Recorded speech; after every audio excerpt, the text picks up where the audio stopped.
I want you to remember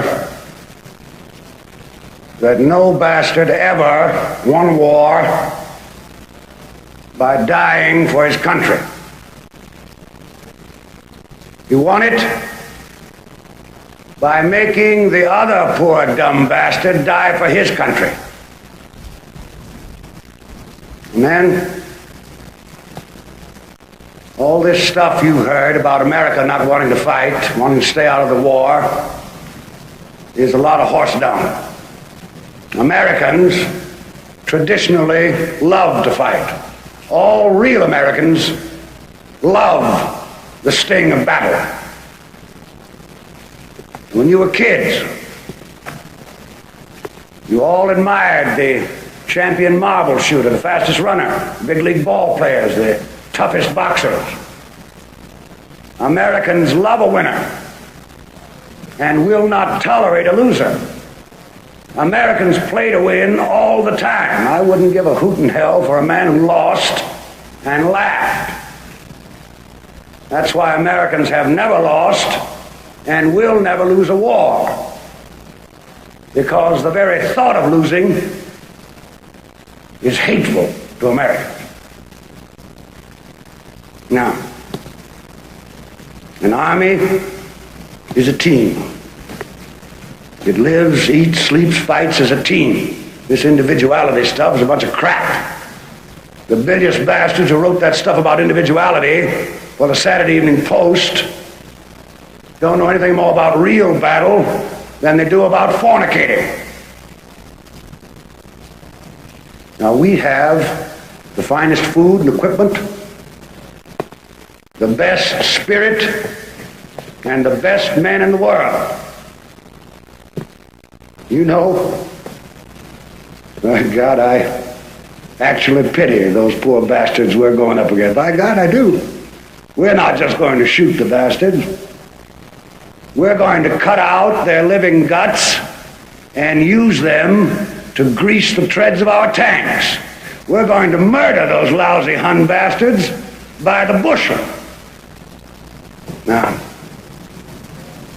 some of you boys, I know, are wondering whether or not you'll chicken out under fire. Don't worry about it. I can assure you that you will all do your duty. The Nazis are the enemy. Wade into them. Spill their blood. Shoot them in the belly. When you put your hand into a bunch of goo that a moment before was your best friend's face, you know what to do. Now, there's another thing I want you to remember. I don't want to get any messages saying that we are holding our position. We're not holding anything. Let the Hun do that. We are advancing constantly, and we're not interested in holding on to anything except the enemy. We're going to hold on to him by the nose, and we're going to kick him in the ass. We're going to kick the hell out of him all the time, and we're going to go through him like crap through a goose. Now,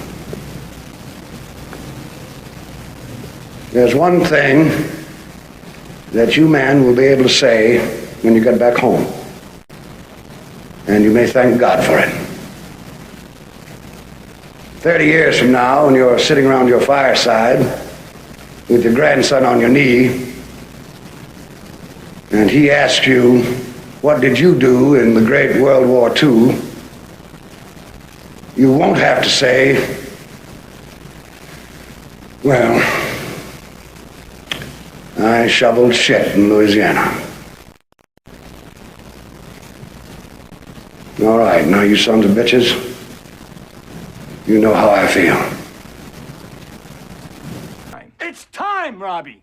It's time. They knew, and they let it happen. 2 kids. Okay? It could have been you. It could have been me. It could have been any of us. We gotta nail these scumbags. We gotta show people that nobody can get away with this. Not a priest or a cardinal or a freaking pope. This is my chance to finally do some work that actually means something. It means something to who? You had a career, Dad, before the third comic book movie. Before people started to forget who was inside that bird costume. You were doing a play based on a book that was written 60 years ago for 1,000 rich old white people whose only real concern is going to be where they go to have their cake and coffee when it's over. Nobody gives a shit but you. And let's face it, Dad, you are not doing this for the sake of art. You are doing this because you want to feel relevant again. Well, guess what? There is an entire world out there where people fight to be relevant every single day, and you act like it doesn't exist. Things are happening in a place that you ignore. A place that, by the way, has already forgotten about you. I mean, who the fuck are you? You hate bloggers. You mock Twitter. You don't even have a Facebook page. You're the one who doesn't exist. You're doing this because you're scared to death, like the rest of us, that you don't matter. And you know what? You're right. You don't. It's not important, okay? You're not important. Get used to it.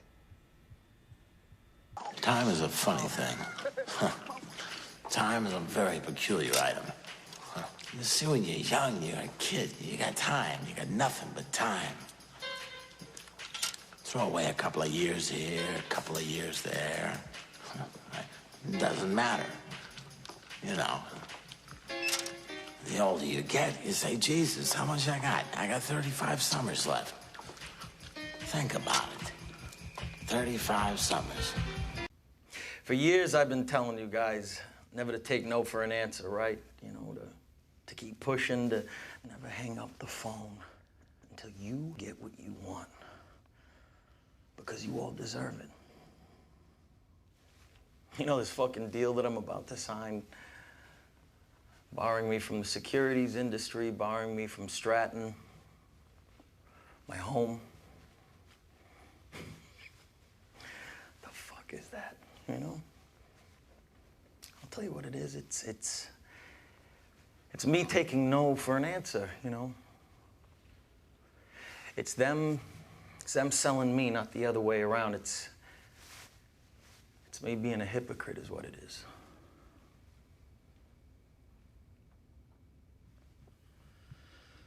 So,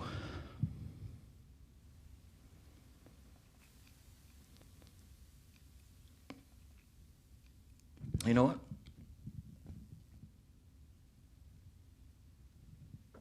I'm not leaving. I'm not leaving. I'm not fucking leaving!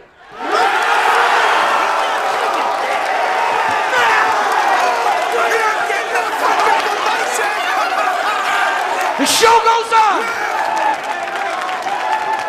This is my home! They're gonna need a fucking wrecking ball to take me out of here! They're gonna need to send in the National Guard or fucking SWAT team, because I ain't going nowhere! How'd you sleep? I don't know. Had dreams. Well, you got time for them now. Anything interesting? There always is to the party concerned. And Tom, I'll be polite. All right, then. Two of them. Both had my father in them. It's peculiar. I'm older now than he ever was by 20 years. So, in a sense, he's the younger man. Anyway, the first one I don't remember too well, but it was about meeting him in town somewhere and he gave me some money. I think I lost it. The second one, it was like we was both back in the older times. And I was a horseback, going through the mountains of a night, going through this pass in the mountains. It was cold, and there was snow on the ground. He rode past me and kept on going, never said nothing going by, just rode on past. And he had his blanket wrapped around him and his head down.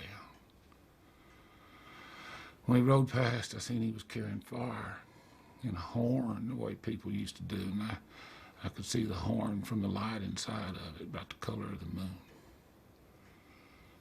And in the dream, I knew that he was going on ahead. And he's fixing to make a fire somewhere out there in all that dark and all that cold. I knew that whenever I got there, he'd be there.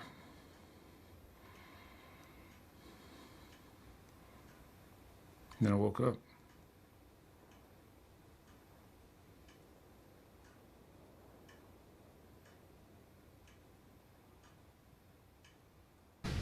You wanted me. Here I am. I wanted to see what you'd do. And you didn't disappoint. You let 5 people die. Then you let Dent take your place. Even to a guy like me, that's cold. Where's Dent? Those mob fools want you gone so they can get back to the way things were. But I know the truth. There's no going back. You've changed things. Forever. And why do you want to kill me? I don't want to kill you. What would I do without you? Go back to ripping off mob dealers? No. No, you complete me. You're garbage. You kills for money. Don't talk like one of them. You're not. Even if you'd like to be. To them, you're just a freak. Like me. They need you right now. When they don't, they'll cast you out. Like a leper. You see, their morals, their code. It's a bad joke. Dropped at the first sign of trouble. They're only as good as the world allows them to be. I'll show you. When the chips are down, these civilized people, they'll eat each other. See, I'm not a monster. I'm just ahead of the curve. You read the Bible, Ringo? Not regularly, no. Well, there's this passage I got memorized. Ezekiel 25:17. The path of the righteous man is beset on all sides by the iniquities of the selfish and the tyranny of evil men. Blessed is he who in the name of charity and goodwill shepherds the weak through the valley of darkness, for he is truly his brother's keeper and the finder of lost children. And I will strike down upon thee with great vengeance and furious anger those who attempt to poison and destroy my brothers. And you will know I am the Lord when I lay my vengeance upon you. I've been saying that shit for years. And if you heard it, that meant your ass. I never gave much thought to what it meant. I just thought it was some cold-blooded shit to say to a motherfucker before I popped a cap in his ass. But I saw some shit this morning that made me think twice. See, now I'm thinking, maybe it means you're the evil man, and I'm the righteous man. And Mr. 9mm here, he used to shepherd protecting my righteous ass in the valley of darkness. Or it could mean you're the righteous man, and I'm the shepherd. And it's the world that's evil and selfish. Now, I'd like that. But that shit ain't the truth. The truth is, you're the weak, and I am the tyranny of evil men. But I'm trying, Ringo. I'm trying real hard to be the shepherd.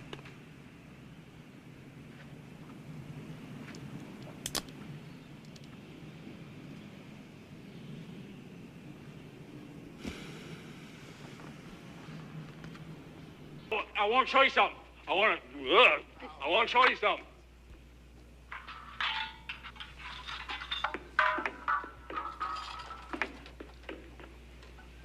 This is my new mop. George, my friend, he gave me this mop. It's a pretty good mop. It's not as good as my first mop. I miss my first mop. But this is still a good mop.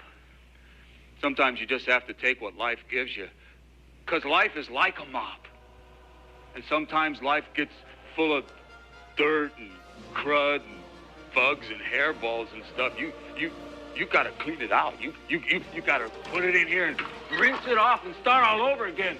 And sometimes life sticks to the floor so bad. You know, a mop is not good enough. It's not good enough. You got to get down there like with a toothbrush, you know, and you got to really scrub. You got to get it off. You got to really try to get it off. But if that doesn't work, you can't give up. You gotta stand right up. You gotta run to a window and say, "Hey, these floors are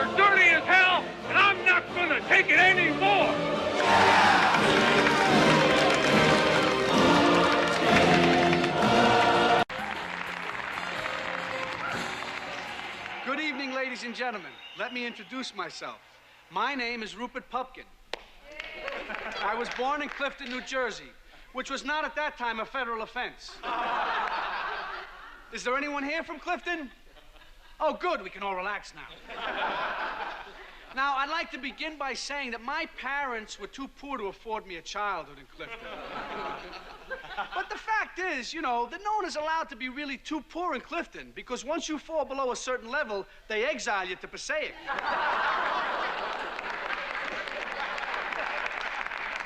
But you know, my parents did put the first 2 down payments on my childhood, don't get me wrong. But they did also return me to the hospital as defective. But like everyone else, I grew up in large part thanks to my mother. If she were only here today, I'd say, "Hey, Mom, what are you doing here? You've been dead for 9 years." But seriously, you should have seen my mother. She was wonderful. Blonde, beautiful, intelligent, alcoholic. We used to drink milk together after school. Mine was homogenized. Hers was loaded. Once they picked her up for speeding. They clocked her doing 50. All right, but in our garage?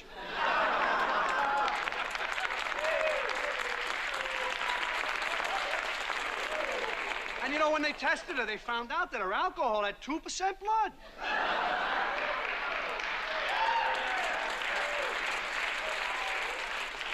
But we used to joke together, Mom and me, until the tears would stroll down her face and she would throw up. Yeah, and who would clean it up? Not Dad. He was too busy down at O'Grady's throwing up on his own. Yeah. In fact, until I was 16, I thought throwing up was a sign of maturity. You know, while the other kids were off in the woods sneaking cigarettes, I was hiding behind the house with my fingers down my throat.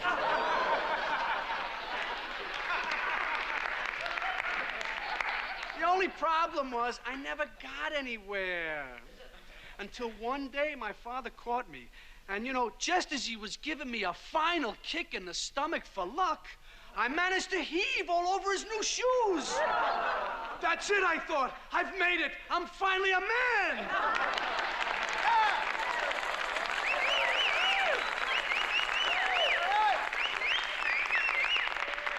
But as it turned out, I was wrong. That was the only attention my father ever gave me. Yeah, he was usually too busy out in the park playing ball with my sister Rose. But today, I must say, thanks to those many hours of practice, my sister Rose has grown into a fine man.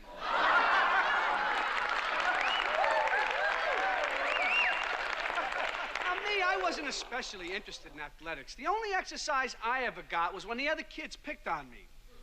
Yeah, they used to beat me up once a week, usually Tuesday. And after a while, the school worked it into the curriculum. And if you knocked me out, you got extra credit. Except there was this one kid, poor kid. He was afraid of me, and I used to tell him, hit me, what's the matter with you? Don't you want to graduate?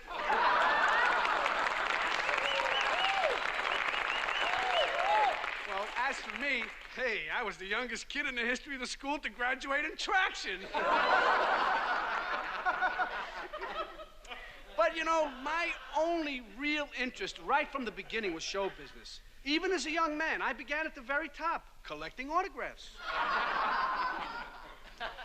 Now, a lot of you are probably wondering why Jerry isn't with us tonight. Well, I'll tell you, the fact is he's tied up, and I'm the one who tied him. Well, I know you think I'm joking, but believe me, that's the only way I could break into show business. By hijacking Jerry Langford. Right now, Jerry is strapped to a chair somewhere in the middle of this city. Well,